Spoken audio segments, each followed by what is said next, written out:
Welcome to A1 TV Telugu news bulletin లో details చూద్దాం. నవరాత్రి సందర్భంగా నిర్మల్ జిల్లా ఖానాపూర్ మండలంలోని తర్లపాడు గ్రామంలో 32 మంది భక్తులు కలిసి దుర్గాదేవిని 8.5 లక్షల విలువైన 50, 100, 200, 500 నోట్లతో ధనలక్ష్మి రూపంలో అలంకరించారు. 150 మంది కంకణాలు కట్టుకుని ప్రత్యేక పూజలు నిర్వహించారు. పాడి పంటలు పండాలని, అందరూ ఆయురారోగ్యాలతో ఉండాలని అమ్మవారిని ప్రార్థించారు. గ్రామ అభివృద్ధి కోసం చేసిన ఈ శ్రద్ధాభివందనం అందరి దృష్టిని ఆకర్షిస్తోంది. తర్లపాడు గ్రామంలో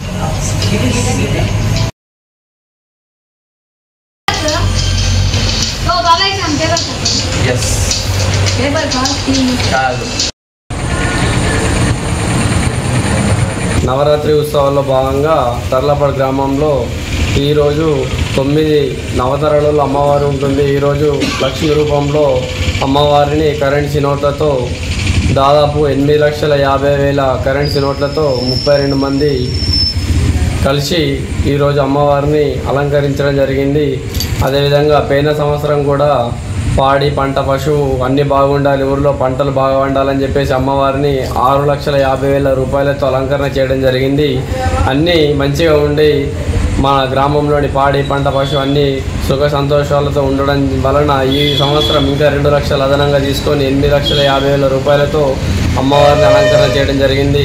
ఇలాగే ప్రతి సంవత్సరము నవరాత్రులలో అమ్మవారిని రోజుకొక రూపంలో అలంకరణ చేయడం జరుగుతుంది. గ్రామంలోని అందరూ బాగుండాలి, అన్నీ పంట అవన్నీ బాగుండాలని చెప్పేసి అమ్మవారిని అందరం గ్రామంలోని దాదాపు ఒక 100 నుండి 150 మంది భక్తులు కంకుణాలు మాలలు వేసుకొని అమ్మవారికి ప్రత్యేక పూజలు చేయడం జరుగుతుంది. ఇలాగే అమ్మవారి ఆశీస్సులు తర్లపాడు గ్రామంలో అందరిపైన ఉండాలని ప్రతి సంవత్సరం ఇలాగే అమ్మవారి అలంకరణ కోసము రూపాయలు పెంచుతూనే ఉంటామని కోరడం జరుగుతుంది. జై భవాని. జై భవాని. ఆదిలాబాద్ జిల్లా బోత్ నియోజకవర్గంలోని తలమడుగు మండలంలో రుయాడి గ్రామంలో శరన్నవరాత్రుల 5వ రోజు అమ్మవారు మహాలక్ష్మి అవతారంలో భక్తులకు దర్శనమిచ్చారు. గ్రామస్తులు శారదాదేవికి కుంకుమార్చనతో, మహిళలు మంగళహారతులతో, బ్రహ్మణోత్తములు మంత్రోచ్చారణలతో అంగరంగ వైభవంగా పూజలు నిర్వహించారు. భక్తుల సందడి మధ్య జాతరలా మారిన ఈ కార్యక్రమం గ్రామాన్ని ఆధ్యాత్మికతతో నింపింది.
వికారాబాద్ జిల్లాలో భారీ వర్షాల నేపథ్యంలో జిల్లా కలెక్టర్ ప్రతీక్ జైన్, ఎస్పీ నారాయణ రెడ్డితో కలిసి పరిగి వికారాబాద్ మున్సిపాలిటీ పరిధిలో వాగులు, వరద ప్రాంతాలను పరిశీలించారు.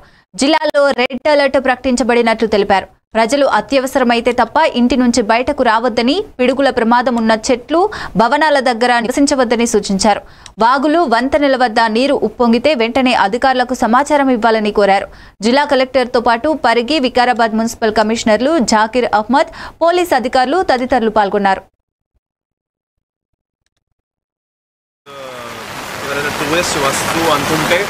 దయచేసి మనము ఎవరిని అలౌ చేయము. Please be safe in your homes. మీరు మీ ఒంట్లో క్షేమంగా సేఫ్గా ఉండండి. అండ్ సిమిలర్గా మన వికారాబాద్ జిల్లా ప్రజలకి కూడా అందరికీ కోరుతున్నాము, మీకు అవసరం ఉంటే, అతి అవసరం ఉంటే మాత్రం మీరు అప్పుడు మీ ఇంటి నుంచి బయట రండి. Otherwise please try to maintain in your homes also. రేపు వరకు కూడా మనము స్కూల్స్కి ఈరోజు కూడా సెలవు ఇచ్చాము, రేపు కూడా ప్రకటిస్తున్నాము. రేపు కూడా మన schools including private and government schools both will be shut. So పిల్లలు కూడా మీ ఇంట్లో సేఫ్ ఉండండి. సార్ జిల్లాలో ఏమైనా ప్రాజెక్ట్స్ అన్ని సేఫ్ ఉన్నాయా? ఎక్కడన్నా ఇల్లు కూలిపోయినాయి? ఇప్పటివరకు అయితే మనకి ఏం ఇన్ఫర్మేషన్ రాలేదు. There is no loss of property and life ఎక్కడైనా. కొన్ని పోల్ట్రీ దగ్గర మనకి డ్యామేజ్ అయినాయి, ఇది మూసి వికారాబాద్ మండల్లో. అది కూడా మనము ఇది తగ్గించిన తర్వాత మొత్తం నిన్న కూడా బాగా భారీగా వర్షాలు, అతి భారీగా కూడా మనకు ప్రిడిక్షన్ ఉంది. కాబట్టి రైతులు కానీ విద్యార్థులు కానీ మామూలుగా ఎవరు కూడా ప్యాసింజర్స్ కూడా దయచేసి ఎటువంటి పరిస్థితుల్లో మనకు దాదాపు ఒక 20 నుంచి 25 ప్రదేశాల్లో వికారాబాద్లో మనకు గ్రామాలకు వెళ్ళే వాటిల్లో కాజ్వేస్ ఇవన్నీ ఉంటాయి. ఆ కాజ్వేస్ మీద ఓవర్ఫ్లో అవుతుంది. సో పోలీస్ సిబ్బంది మనకు ఇరువైపులా, రోడ్డుకి ఇరువైపులా కూడా మనం బ్యారికేడ్ ప్లస్ అదే కాకుండా విలేజ్ సెక్రటరీస్ ఇంకా వేరే ఇతర గవర్నమెంట్ డిపార్ట్మెంట్స్ అందరితో కూడా కోఆర్డినేట్ చేసి కలెక్టర్ సార్ నేను కూడా అందరితో ఇవన్నీ చూస్తున్నాం. అండ్ విద్యార్థులకు ప్లస్ రైతులకు కూడా ఎస్పెషల్లీ మనకి 2 రోజుల నుంచి గత విపరీతంగా వర్షాలు వస్తున్నాయి. కాబట్టి రైతులు కూడా దయచేసి వాళ్ళ పొలాల దగ్గరికి వాగులు దాటడం అట్లాంటి సాహసం.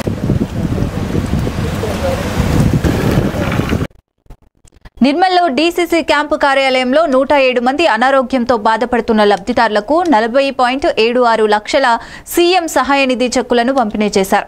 డీసీసీ అధ్యక్షులు కూచాడి శ్రీనివాసరావు మాట్లాడుతూ పేదలకు సీఎం సహాయ నిధి ఎంతగానో భరోసానిస్తోందన్నారు. ముఖ్యమంత్రి రేవంత్ రెడ్డి వైద్య సేవల అభివృద్ధిపై ప్రత్యేక దృష్టి పెట్టారని, ఆరోగ్యశ్రీ పరిమితిని 5 లక్షల నుంచి 10 లక్షలకు పెంచడమే అందుకు నిదర్శనమన్నారు. కార్యక్రమంలో పలువురు నేతలు, స్థానిక ప్రజాప్రతినిధులు పాల్గొన్నారు. అలాగే నియోజకవర్గంలోని మరి సీఎంఆర్ఎఫ్ అప్లై చేసుకున్నటువంటి సోదరులు సోదరిమణులు అందరికీ కూడా మరి ఆహ్వానం తెలియజేస్తూ గౌరవ రాష్ట్ర ముఖ్యమంత్రి వర్యులు పెద్దలు రేవంత్ రెడ్డి గారి నాయకత్వంలో మరి పెద్ద ఎత్తున ఎవరైతే ఆర్థికంగా తమ చికిత్సలు చేయించుకోలేక ఇబ్బంది పడుతున్నటువంటి వాళ్ళు ఉన్నారో వాళ్లకు పెద్ద ఎత్తున ఆర్థిక సాయం చేయాలన్న సంకల్పంతో గౌరవ రాష్ట్ర ముఖ్యమంత్రి గారు మరి ఇతోధికంగా సీఎంఆర్ఎఫ్ ముఖ్యమంత్రి సహాయ నిధిలో ఎందరైతే ఆపరేషన్ చేసుకున్న వాళ్ళు ఉన్నారో వాళ్ళందరికీ కూడా మరి ఎంతో కొంత ఆర్థిక సాయం ప్రభుత్వం నుంచి ఇతోధికంగా చేస్తున్న సందర్భంలో ఈరోజు 105 మంది లబ్ధిదారులకు చెక్కుల పంపిణీ కోసము 40,76,000 రూపాయల పంపిణీ ఇవాళ జరుగుతున్న విషయాన్ని ఈ సందర్భంగా మీ అందరూ కూడా మనవి చేస్తా ఉన్నాను. మరి గతంలో ఏ ప్రభుత్వాలు కూడా ఇంత పెద్ద ఎత్తున ఇవ్వనటువంటి విషయాన్ని కూడా ఈ సందర్భంగా మనవి చేస్తూ మరి ఇందిరమ్మ రాజ్యంలో కాంగ్రెస్ పార్టీ నాయకత్వంలో ఎప్పుడైనా కానీ పేదల పక్షపాతిగా ఉన్నటువంటి పార్టీ కాంగ్రెస్ పార్టీ. కాబట్టి ఎవరైతే పేదవాళ్ళు మరి ఆరోగ్య అవసరాల రీత్యా ఇబ్బంది పడుతున్న వాళ్ళు ఉన్నారో వాళ్ళందరికీ మరి సహాయం చేస్తున్న వికారాబాద్ కలెక్టరేట్లో బతుకమ్మ పండుగను ఘనంగా నిర్వహించారు. కలెక్టర్ ప్రతీక్ జైన్ గౌరీమాతకు పూజలు చేసి మహిళలతో కలిసి బతుకమ్మ ఆడుతూ సంబరాల్లో పాల్గొన్నారు. డిఆర్డీఏ, మోప్మా, శిశు సంక్షేమ శాఖల ఆధ్వర్యంలో జిల్లాలోని మహిళా ఉద్యోగులు రంగురంగుల బతుకమ్మలతో పాటలు పాడుతూ కలెక్టర్కు ప్రత్యేక శోభను తీసుకువచ్చారు. బతుకమ్మ ప్రకృతిని 100 ఏళ్ల పండుగ అని కలెక్టర్ పేర్కొన్నారు. ఈ వేడుకలో ఇతర ఉన్నతాధికారులు, ఉద్యోగులు పాల్గొన్నారు.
సంగారెడ్డి సమీకృత జిల్లా కార్యాలయాల సముదాయంలో శుక్రవారం వైద్య ఆరోగ్య శాఖ ఆధ్వర్యంలో బతుకమ్మ సంబరాలు అంబరాన్నంటాయి. పూలతో అలంకరించిన బతుకమ్మలతో మహిళా ఉద్యోగులు గౌరీమాతను స్తుతిస్తూ ప్రదక్షిణలు చేసి పాటలతో సంబరాన్ని మురిపించారు. వర్షాన్ని లెక్క చేయకుండా ఉత్సాహంగా పాల్గొన్న వారు కలెక్టరేట్కు కొత్త శోభను తీసుకొచ్చారు. తెలంగాణ సాంప్రదాయాలను ప్రతిబింబించేలా ఈ వేడుకలు ప్రత్యేక ఆకర్షణగా నిలిచాయని అన్నారు.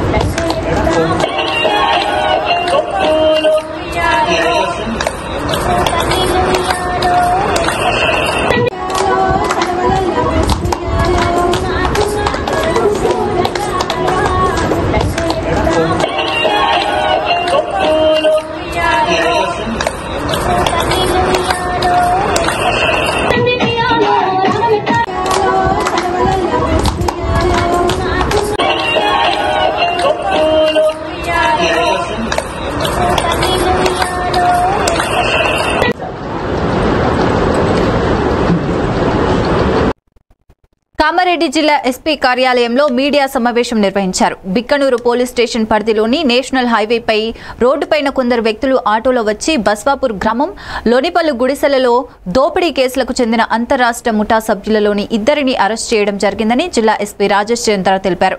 ఈ నెల కొన్ని రోజుల క్రితం కామారెడ్డి జిల్లాలోని బిక్కనూరు పోలీస్ స్టేషన్ పరిధిలోని రోడ్డుపైన కొందరు వ్యక్తులతో ఆటోలో వచ్చి బస్వాపూర్లో పెద్దమ్మ గుడికి తాళం పగలగొట్టి అందులో ఉన్న హుండీ నుండి 5,000 రూపాయలు, అదేవిధంగా ఎల్లమ్మ గుడి తాళం పగలగొట్టి హుండీ నుండి 1,000 రూపాయలు మరియు ముత్యాలమ్మ గుడి నుండి తాళం పగలగొట్టి 1,000 రూపాయలు దొంగలించామన్న విషయంపై బిక్కనూరు పోలీస్ స్టేషన్లో కేసు నమోదు కాగా జిల్లా ఎస్పీ ఆదేశాల మేరకు 2 స్పెషల్ టీంలను ఏర్పాటు చేసి దర్యాప్తు వేగవంతంగా చేసి దొంగతనానికి పాల్పడిన అంతరాష్ట్ర ముఠాలోని ముగ్గురిలో ఇద్దరిని పట్టుకోవడం జరిగిందని, ఒకరు పరారీలో ఉన్నారని తెలిపారు.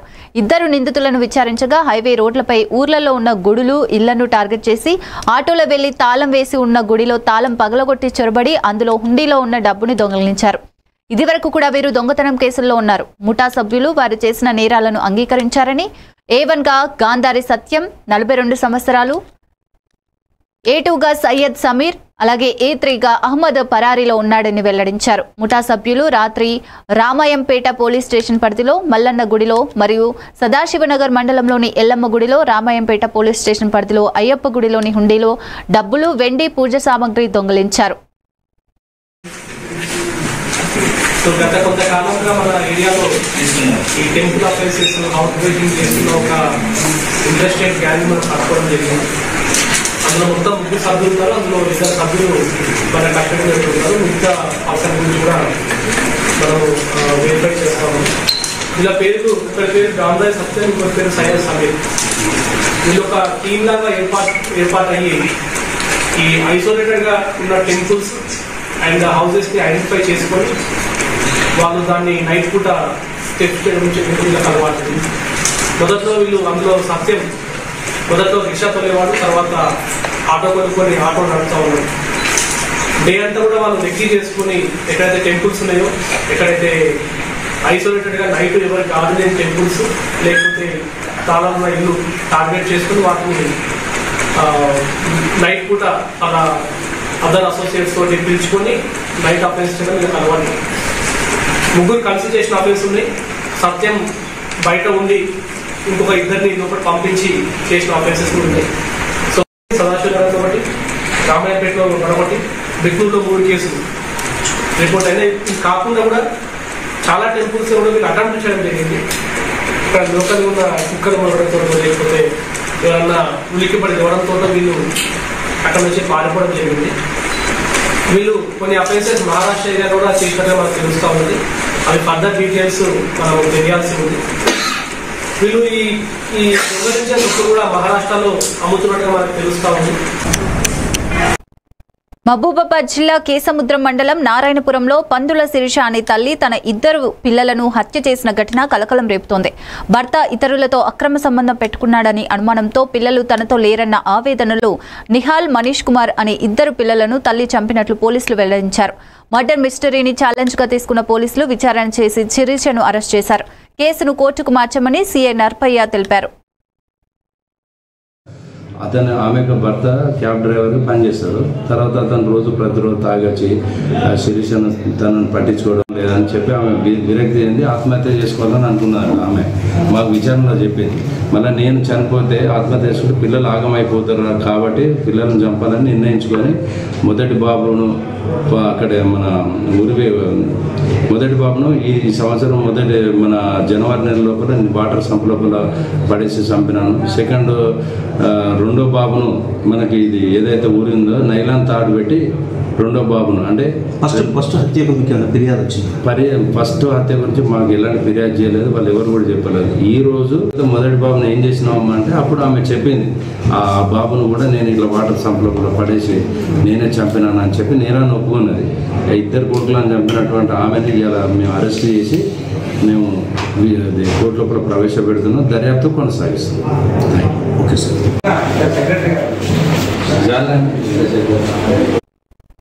సిద్దిపేట జిల్లా గజ్వేల్ ప్రజ్ఞాపూర్ మున్సిపల్ పరిధిలోని ముట్రాజుపల్లి చౌరస్తాలో చాకలి ఐలమ్మ విగ్రహావిష్కరణ కార్యక్రమం ఘనంగా నిర్వహించబడింది. ఈ కార్యక్రమంలో రాష్ట్ర నాయకులు ఎల్ఎస్ శ్రీధర్, ప్రశాంత్ చాకలి ఐలమ్మ తెలంగాణ ఉద్యమంలో స్ఫూర్తిదాయక పాత్ర వహించినట్లు తెలిపారు. ఆమె జయంతి సందర్భంగా ఆమె ఉద్యమ స్ఫూర్తిని స్మరించారు. రజక సంఘం నాయకులు, స్థానికులు, మహిళలు, యువకులు, పిల్లలు పాల్గొని ఘనంగా అభినందించారు. చాకలి ఐలమ్మ తెలంగాణ మహిళా శక్తికి ప్రతీక అని పేర్కొన్నారు. చాలా సంతోషకరం. ఈ విగ్రహ ఏర్పాటుకు సహకరించిన ముట్రాజుపల్లి గ్రామస్తులు, వారికి సహకరించిన స్థానిక రాజకీయ నాయకులే కానీ పుర ప్రముఖులందరికీ మా రజక సంక్షేమ సంఘం తరఫున అనిపిస్తుంది. మనకు బతుకమ్మ పండుగ కావచ్చు, దసరా కావచ్చు, అది ఇప్పుడే ఈరోజు ముట్రాజుపల్లిలో ఆ సంబరాలు కనిపిస్తున్నాయి. ఎందుకంటే మన వీరనారి ముట్రాజుపల్లి గ్రామంలో వీరవనిత చాకలి ఐలమ్మ గారి విగ్రహం ఆవిష్కరించుకోవడం నిజంగా ఇది శుభపరిణామం. ఈ కార్యక్రమం నిర్వహించినటువంటి ముట్రాజుపల్లి రజక సోదరి వాళ్ళందరికీ మనస్ఫూర్తిగా కృతజ్ఞతలు తెలియజేసుకుంటా ఉన్నాను. అందరికీ ఒక విషయం తెలవాల్సిన విషయం ఏంటంటే చాకలి ఐలమ్మ పోరాటం చేసింది కేవలం రజక కులాల కోసం కాదు, సాగుల కోసం పోరాటం చేయలేదని. తెలంగాణ సాయుధ పోరాటంలో ఆ రోజు ఉన్నటువంటి దేశముఖులు, నిజాంలు ఏ విధంగా అయితే దౌర్జన్య పాలన చేస్తున్న సమయంలో వాళ్ళకి వ్యతిరేకంగా పోరాటం చేసి వాళ్ళ దగ్గర భూములను తీసుకొని ఎంతోమంది సబ్బండ వర్గాలకు పంచినటువంటి చరిత్ర గంత చాకలి ఐలమ్మది. కాబట్టి అంటే కేవలం చాకలి కులంలోనే కాదు, అన్ని కులాల వారు కూడా చాకలిని స్ఫూర్తిగా తీసుకొని ఖచ్చితంగా ముందుకు వెళ్ళాల్సిన ఖచ్చితంగా ఉంది. ఆనాటి ఝాన్సీ లక్ష్మీబాయి నుంచి ఈనాడు మా చాకలి ఐలమ్మ వరకు అందరు వీర వనితలు ఈరోజు మహిళలందరూ వాళ్ళని స్ఫూర్తిగా తీసుకొని ముందుకు వెళ్ళాల్సిన ఖచ్చితంగా ఉంది. ఈ వేదిక ద్వారా ముఖ్యమంత్రి వాళ్ళు గౌరవనీయ రేవంత్ రెడ్డి గారికి ఒక విన్నపం ఏంటంటే, నేను కాంగ్రెస్ పార్టీలో ఉన్నాను. తెలంగాణ రంగారెడ్డి జిల్లాలో నిన్న రాత్రి నుండి కురుస్తున్న భారీ వర్షాల వల్ల హిమాయత్ సాగర్, ఉస్మాన్ సాగర్ జలాశయాలు పూర్తి సామర్థ్యానికి చేరుకుని గేట్లు ఎత్తి నీటిని విడుదల చేశాయి. బండ్లగూడ జాగరి మున్సిపల్ పరిధిలో సాయిరాం నగర్, P&T కాలనీ వెనక ప్రాంతాల్లో వరద నీరు చొరబడి ప్రజలు తీవ్ర ఇబ్బందుల్లో పడ్డారు. సాయిబాబా ఆలయం, కమ్యూనిటీ హాల్ మునిగిపోయాయి. మాజీ మేయర్ మహేందర్ గౌడ్, మేయర్ శరత్ చంద్ర, పోలీసులు, మున్సిపల్ అధికారులు ప్రజలను కాపాడి సురక్షిత ప్రదేశాలకు తరలించారు. వర్షం కొనసాగుతోందని ప్రజలు అప్రమత్తంగా ఉండాలని సూచించారు. అరే అమ్మా, పనిసారి కార్కి అడగరాదు, ఇక్కడ పెట్టారు మళ్ళీ ఆయన ఇసిరేయమని పైనుంచి.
రంగారెడ్డి జిల్లాలో ఉస్మాన్ సాగర్ నుంచి 15 గేట్లు 9 అడుగుల ఎత్తులో తెరుచుకొని వరద నీటిని మూసీ నదిలోకి విడుదల చేస్తున్న నేపథ్యంలో నార్సింగి పోలీస్ స్టేషన్ పరిధిలోని ఔటర్ రింగ్ రోడ్ సర్వీస్ రోడ్డుపై వరద నీరు చేరింది.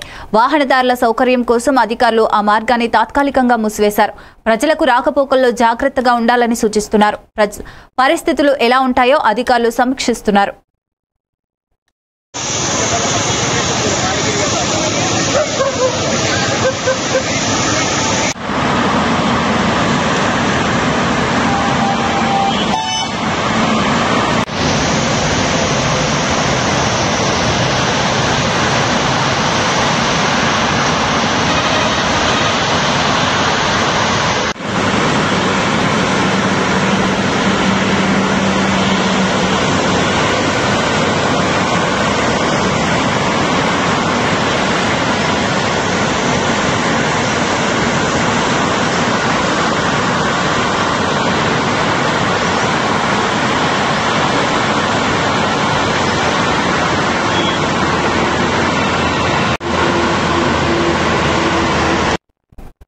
రంగారెడ్డి జిల్లాలో హిమాయత్ సాగర్ పరివాహక ప్రాంతమైన బండ్లగూడ జాగర్ మున్సిపల్ కార్పొరేషన్ పరిధిలోని సాయిరాం నగర్ కాలనీ భారీ వరద ముప్పుతో కూడుకున్నది.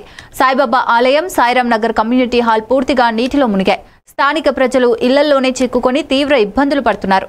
స్థానిక అధికారులు సహాయక చర్యలు చేపట్టడంతో పాటు ప్రజలకు అప్రమత్తంగా ఉండాలని సూచిస్తున్నారు. పరిస్థితి ఇంకా ముట్టడిలో ఉంది అని అన్నారు.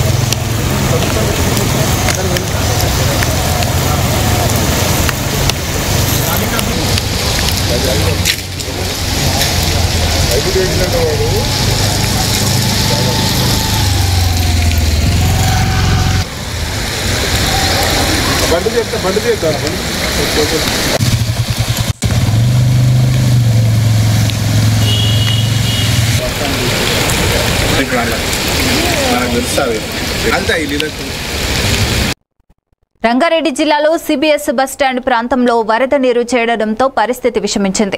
బస్టాండ్లోకి ప్రవేశించే బస్సులను అధికారులు నిలిపివేస్తున్నారు. కర్నూలు, వనపర్తి, నారాయణపేట, పెబ్బేర్, రాయచూర్ వైపు వెళ్లే ఆర్టీసీ బస్సులను అరాంగఢ్ చౌరస్తా వద్ద నిలిపి అక్కడి నుండి రాకపోకలు నిర్వహిస్తున్నారు. దీంతో హైదరాబాద్కి వెళ్లే వచ్చే ప్రయాణికులు తీవ్ర ఇబ్బందులు పడుతున్నారు. అధికారులు వాహనదారులకు దారి మార్పులు అనుసరించమని సూచిస్తున్నారు.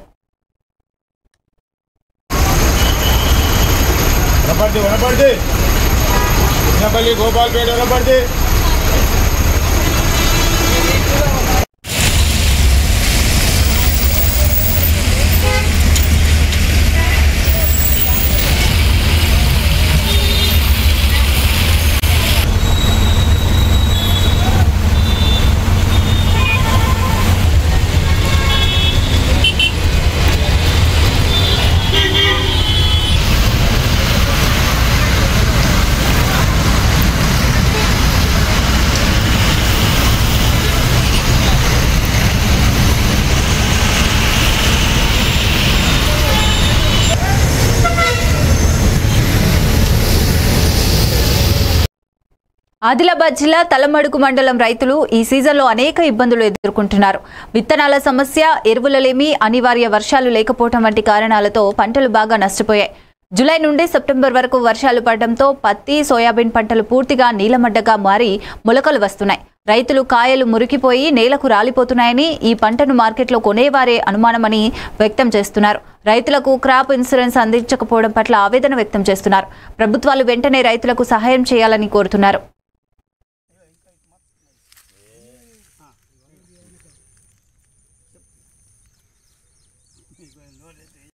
రుయ్యాడి గ్రామం, బోగా ప్రకాష్ రెడ్డి. నేను 30 ఎకరాల్లో పత్తి వేసినాను. వేసిన నుంచి మంచి వర్షాలు పడ్డాయి. కాకపోతే నెల 15 రోజుల నుంచి అతివృష్టి కావడం వల్ల ఇవాళ చేతికొచ్చిన పంట నట్టేయడం మునిగినట్టు అయింది. ఎందుకంటే 50 కాయలు కాస్తే 30 కాయలు కిందనే పడిపోయింది. రైతు అమ్ముకునే టైము ఇది. యాక్చువల్ మార్కెట్కి పోయే టైం. ఇప్పుడు దసరాకు ముహూర్తం కావాలని ఎదురు చూసే టైంలో ఈ అకాల వర్షం వలన అతి భారీ వర్షాల వలన ఈ కాయలన్నీ కుళ్ళిపోయి కిందనే పోయింది. మార్కెట్కి పోదామనంటే CCI నామ్స్ ఉన్నాయి. ఆ నామ్స్ ప్రకారం అమ్ముదామంటేనైతే ఇది ఎవరు కొంటారు? ఇది కొనేటట్టే లేదు. ఇన్సూరెన్స్ చేసిన వాటికి ఇప్పటికీ ఈ వాతావరణ పరిస్థితుల వల్ల ఎకరానికి 30,000 వచ్చేవి. ఇది ముందు చూపు వల్ల చేసిన వాటికి ఇవాళ మనకు ఒక రైతు ఒక ఎకరం 30,000 రూపాయలు అంటే ఆయన పంట ఖర్చు వెళ్ళిపోయేది. ఇప్పుడైతే రైతులను ఆదుకునేటట్టు ఏదైనా మాకు సాయం చేసి ఏదైనా చేస్తేనే బాగుంటుంది. ఇప్పటికైతే పరిస్థితులల్లో రైతు ఆగమగోచరంగా ఉన్నది రైతు పరిస్థితి. ఇంకా వారం రోజులు వర్షం అని చెప్తున్నారు.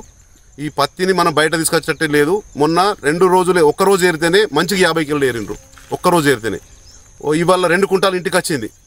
తెల్లారి 40 మందిని పెడదామనంటే అసలు వర్షం పడడం వల్ల ఎంత పెద్ద మొత్తంలో నుక్సాన్. కాబట్టి ఇకనైనా ఇన్సూరెన్స్ చేసి రైతుల్ని ఆదుకుంటే తప్ప మాకు ఎవరు ఆదుకునే పనులు. ఇన్సూరెన్స్ చేస్తే చాలు, మాకు పంటల బీమా కల్పించాలా.